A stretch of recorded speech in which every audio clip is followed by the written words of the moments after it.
तुम्हाला असं का वाटतंय की हा ओबीसींच्या सोबत झालेला खेळ आहे? तुम्हाला असं का वाटतं की या सगळ्यामुळे ओबीसींच्या आरक्षणाला धक्का लागलाय? मराठा समाज तर म्हणतो की आम्हाला काही मिळालेलं नाही. मला दोन गोष्टी प्राखऱ्याने सांगायच्यात. हम्म. इथे समिती म्हणून ज्या प्रकारे राधाकृष्ण विखे पाटलांनी काम केलं हे completely non application of mind आहे. का हे सांगतो. एका समाजाला 2 आरक्षण असू शकतात का? साधा प्रश्न आहे. मी म्हणजे योगेश सुद्धा माझ्या मताशी म्हणजे दुमत असू शकत नाही आणि वाघमारे सुद्धा असू शकत नाही. कारण एका समाजाला 2 आरक्षण ह्या भारताच्या संविधानाच्या माध्यमातून किंवा रिझर्वेशन ॲक्टच्या माध्यमातून हे नाही आहे. म्हणून EWSचं रिझर्वेशन घेताना तुम्ही दुसऱ्या आरक्षणाला पात्र नसले पाहिजे, दुसऱ्या आरक्षणात नसले पाहिजे असा स्पष्टपणे ऑब्झर्वेशन सुद्धा EWSच्या रिझर्वेशनमध्ये सुद्धा आलेले आहेत. त्याच्यामुळे एक व्यक्ती दोन ठिकाणचं आरक्षण घेऊ शकत नाही. हे असं असताना, हे माहीत असताना आपण मंत्री आहात, परत उपसमितीचे अध्यक्ष आहात, तिथे मला असं वाटतंय की गोंधळ नाही तर डेलिब्रेट मिस्टेकसुद्धा आहे की एक नवीन मराठा पुढारपण माझ्याकडे येते की काय, मी काहीतरी करून दाखवू शकतो की काय. त्याचं कारण 2 आहेत. हे प्रेशर कुठे वाढलं आणि कुठं नमलं हे लक्षात घेण्यासारखं आहे. एक तुम्हाला मी सांगतो की ह्या शासनाचा GR आणण्याच्या अगोदर माननीय उच्च न्यायालयाने स्पष्ट केलं होतं की आझाद मैदान सोडायचं आहे. हे डंके की चोट पे हे सकाळच्या सत्रातच सांगितलं की 3 वाजता आझाद मैदान सोडून यायचं. बरं का. कारणं आम्ही सांगितलेलेत, मी डबल ती कारणाचं उहापोह करणार नाही. ठीक आहे, मी उहापोह करणार नाही त्याचा.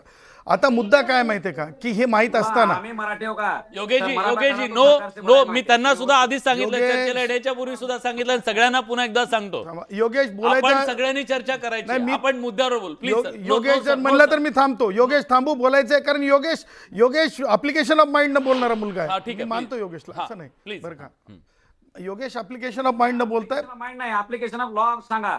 ॲप्लिकेशन ऑफ लॉ सांगतो योगेश. योगेश मी ॲप्लिकेशन ऑफ लॉ सांगतो. योगेशजी, मराठा समाज ओबीसी आरक्षणासाठी कसा पात्र नाही, 50%च्या आतल्या आरक्षणासाठी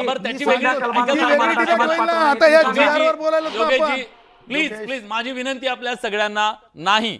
नवनाथजी प्लीज थांबा. हा बोला तुम्ही, एक जण कुणी मध्ये बोलत. आता याच्यामध्ये प्रामुख्यानं तुम्हाला सांगतो एक डेलिब्रेट ऍक्ट तयार झाला. ते कसा झाला तुम्हाला सांगतो की ह्या शासन निर्णयावर 2 प्रकारची मतं आहेत. एकीकडे योगेश म्हणतायत की नाही याच्यावर मराठ्यांना काहीच मिळणार नाही. दुसरीकडे वाघमारे म्हणतायत की नाही दबावाचं राजकारण होईल आणि प्रमाणपत्र शिरणी वाटल्यासारखे वाटले जातील. दोघांच्याही मताशी मी अर्ध सहमत आहे. कसं की योगेशचं म्हणणं बरोबर आहे. कारण हा जो शासन निर्णय आहे तो रूल 2012 जे कास्ट सर्टिफिकेटसाठी आहे त्या सर्टिफिकेटला डायल्यूट करून शासन निर्णय होऊ शकत नाही. कारण ते म्हणजे माननीय सर्वोच्च न्यायालयाच्या 5 न्यायमूर्तीच्या एका पीठाने, त्याचबरोबर जम्मू काश्मीर पब्लिक सर्व्हिस कमिशनच्या जजमेंटमध्ये, त्याचबरोबर मुंबई उच्च न्यायालयाच्या माननीय न्यायमूर्ती निशिता म्हात्रे यांच्या जजमेंटमध्ये स्पष्ट झालेलं आहे की ॲक्टला डायल्यूट करता येणार नाही.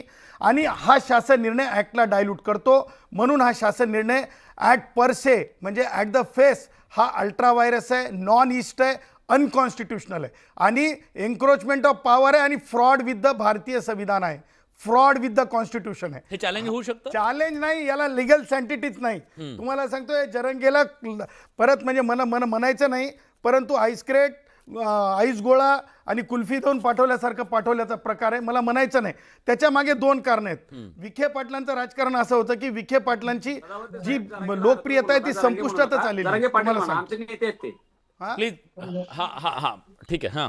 विखे पाटलांची अडचण किंवा बीडच्या राजकारणातली अडचण लगतच्या जिल्ह्याची ती अशी आहे की येणाऱ्या काळात म्हणजे वाघमारेंनी सांगितलं ना की येणाऱ्या काळामध्ये म्हणजे स्थानिक स्वराज्य संस्थेच्या निवडणुका आहेत. आधी प्रमाणपत्र वाटून घ्या कसे तर डेप्युटी कलेक्टर एक्झिक्युटिव्ह पोझिशनला जवळपास मराठ्यांचे अधिकारी आहेत. डेप्युटी कलेक्टर एक्झिक्युटिव्ह पोझिशनला जवळपास मराठ्यांचे अधिकारी आहेत. मी तुम्हाला हे यादी वाचून दाखवतो. आणि त्यामुळं जबरदस्ती प्रेशर करून हे वाटलं जाईल. त्याचं कारण जसं मुंडेंच्या दारावर कुणी जायचं, तिथल्या भारतीय जनता पक्षाचे आमदार असोत की कोणत्याही राजकीय राष्ट्रवादीचे असोत कोणत्याही असो, दारावर कुणी जायचं म्हणजे वंजाऱ्याच्या दारावर कुणी जायचं.